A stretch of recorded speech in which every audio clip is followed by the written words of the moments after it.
नमस्कार। शमावे चैनल में आप सबका बहुत-बहुत स्वागत है।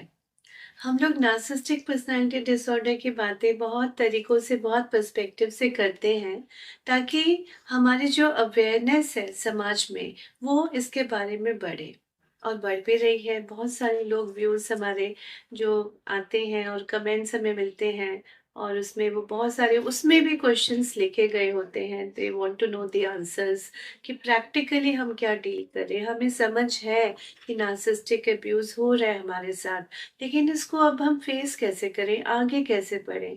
आगे के आप समाधान कुछ बताइए।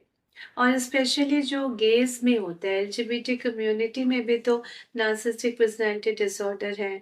अभी कोई कह रहा था कि नार्सिसिस्टिक एपिडेमिक आया हुआ है। ऑस्ट्रेलिया से किसी हमारे कैंपस में कोई बता रहे थे यूनिवर्सिटी में कि वहाँ पर उनके टीचर ने उन्हें वो चैप्टर लिखने को दिया, ऐसे लिखने को दिया ऑन नार्सिसिस्टिक एपिडेमिक। तो है ना, यूएस में भी कैंपसेस में यही बातें हो रही हैं, हर जगह इंडिया में भी। कारण बहुत है कि ये क्यों इतना एपिडेमिक हो रहा है और उसके कई कुछ वेरिएबल्स एक ये भी हैं कि न्यूक्लियर फैमिली हो गई है, तो ये अब्यूज़ एनोनिमिटी में होता है, घर वालों को ही पता चलता है, बाहर वालों को तो पता भी नहीं चलता। एलजीबीटी कम्युनिटी में क्या होता है कि उनके अपने इश्यूज़ इतने सारे हैं, लोग उन्हें समझते नहीं हैं। लोग सोचते हैं कि ये पता नहीं कहाँ से वो सर्कस का जानवर आ गया, हमने लड़का पैदा किया था, ये लड़की पैदा की थी, ये क्या जानवर पैदा हो गया है कि जो बोल रहे हैं कि मुझे अपना जेंडर चेंज करना है, मुझे अपने जेंडर में कम्फर्ट नहीं है और भी ना जाने क्या-क्या उनको गालियाँ और तौहीन अपनी सुनने को मिलती है ना? तो और अगर उसमें भी अगर आपका पार्टनर एक नार्सिसिस्ट हो गया है, आ जाता है, तो बताइए कि ये तो वही मुहावरा हुआ ना कि एक तो करेला ऊपर से नीम चढ़ा, मतलब उनकी अपनी लाइफ ईज़ी नहीं है। एलजीबीटी कम्युनिटी के लोगों की, वो किस तरह अपनी ये इससे जूझ रहे हैं कि अपनी फैमिली मेंबर्स को कैसे ब्रेक करें। वहाँ भी उनके डेट इश्यूज़ बहुत सारे हो जाते हैं, उनके हार्ट ब्रेक इश्यूज़ बहुत सारे हो जाते हैं। ऊपर से अगर एडिशनल नार्सिसिस्ट पैटर्न भी अगर हो जाए तो उन्हें खुद समझ नहीं आता। So they need to meet up with a health professional, mental health professional ASAP, as soon as possible. और आप मिलेंगे ना तभी आपको समझ आएगा कि आप क्या-क्या चीज़ों से जूझ रहे हैं और करें तो क्या करें।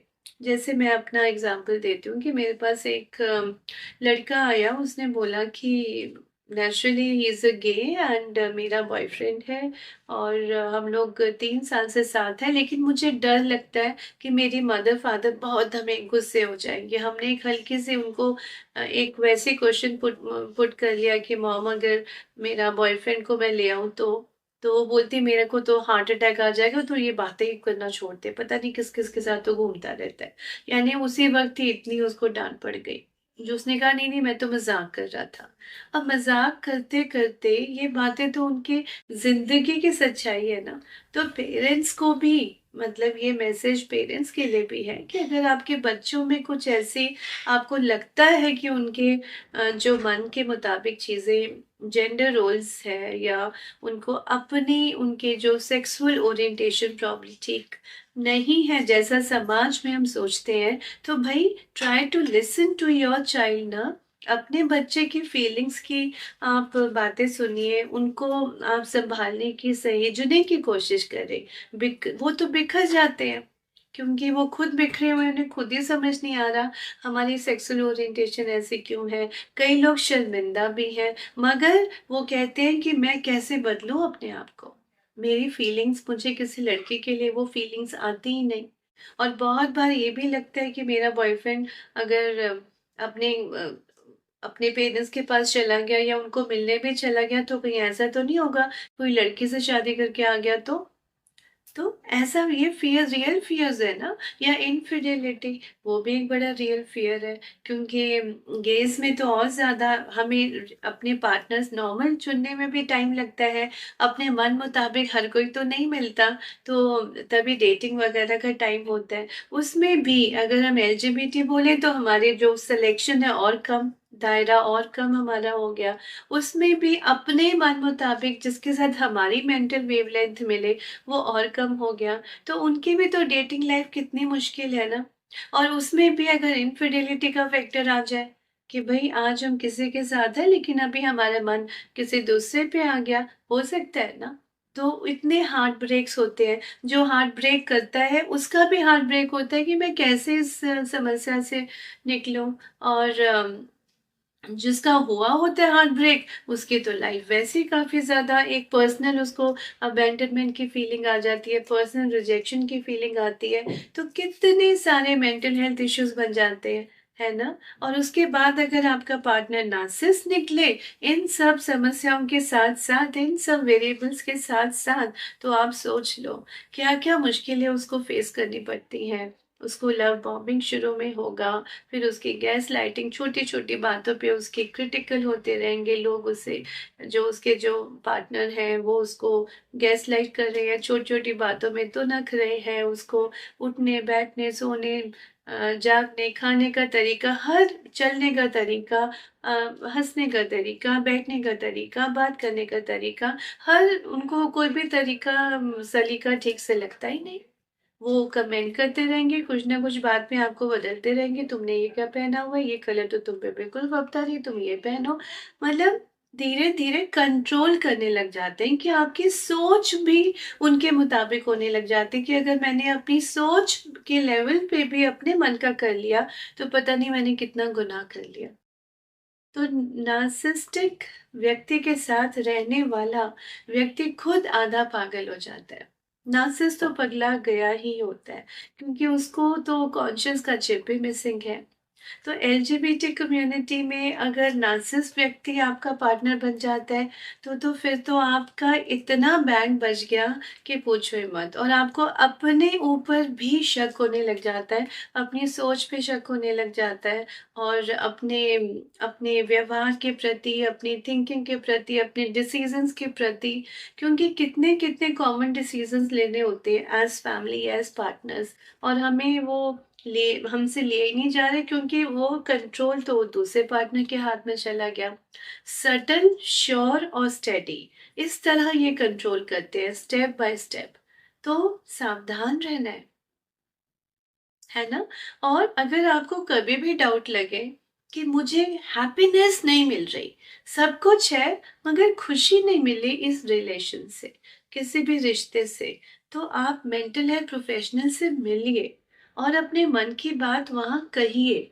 क्योंकि ये तो उनके साथ रहना, तो नार्सिसिस्ट व्यक्ति के साथ रहना तो ऐसा हो जाता है कि हमें अपनी सोच पे भी डाउट होने लग जाता है, अपनी सोच पे भी शर्मिंदगी होने लगती है कि कहीं मेरी सोच ही गलत है, वो तो मेरे लिए इतना करता है और मैं क्या क्या करता हूँ। मैं यानी कि आप उसके स्लेव बन जाते हैं हर तरीके से। और उसके बाद भी ये ऐसे मास्टर मैनिपुलेटर्स होते हैं कि they will still convince you कि आप तो कुछ करते नहीं।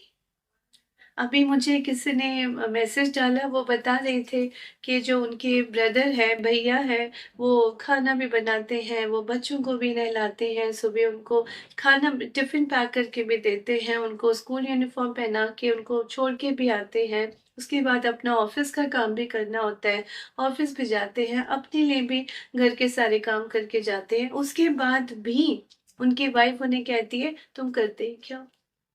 और वो उस इंसान की इतनी ज़्यादा मेंटल हेल्थ खराब हो चुकी है, सेल्फ एस्टीम, लो कॉन्फिडेंस हो चुका है कि उनकी वर्क एफिशिएंसी में भी बहुत बार उन्हें वो पिंक एनवेलप्स बोलते हैं ना, कि वो बार बार वो उनको उनके बॉस से मिले हैं कि तुम ये तुम्हारा वार्निंग 1 है, ये वार्निंग 2 है, और थर्ड वार्निंग पे तो आपको काम से निकाल देते हैं।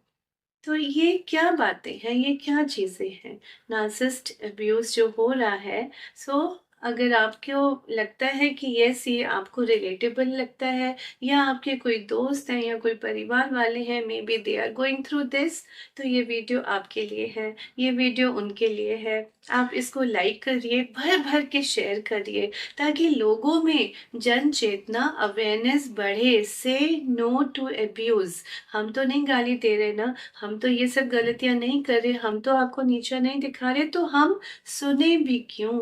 हम डिसरिस्पेक्ट सुने भी क्यों? और होने भी क्यों दें, अगर हम आपको डिसरिस्पेक्ट नहीं कर रहे? अगर ये सिंपल सा ये मंत्र लेके भी हम ज़िंदगी में चले, स्पेशली अपने रिश्तों के साथ, तो ज़िंदगी ज़्यादा खूबसूरत हो जाती है, क्योंकि वो हम अपनी चॉइस से और हमारे कंट्रोल में हमारी ज़िंदगी वापस आ जाती है। हम अपनी चॉइसेस से अपनी ज़िंदगी बनाते हैं। वो कंट्रोल हमेशा हर इंसान के पास रहना चाहिए। तो ये वीडियो आपको पसंद आया हो तो प्लीज़ इसको लाइक करिए, भर-भर के शेयर करिए। पता नहीं कहाँ कौन इंसान देश-विदेश में किसी कोने में बैठा, उससे कोई उम्मीद की किरण आपके द्वारा मिल जाएँगी और कितनी दुआएँ आप कमाएँगे, है ना? बहुत-बहुत धन्यवाद।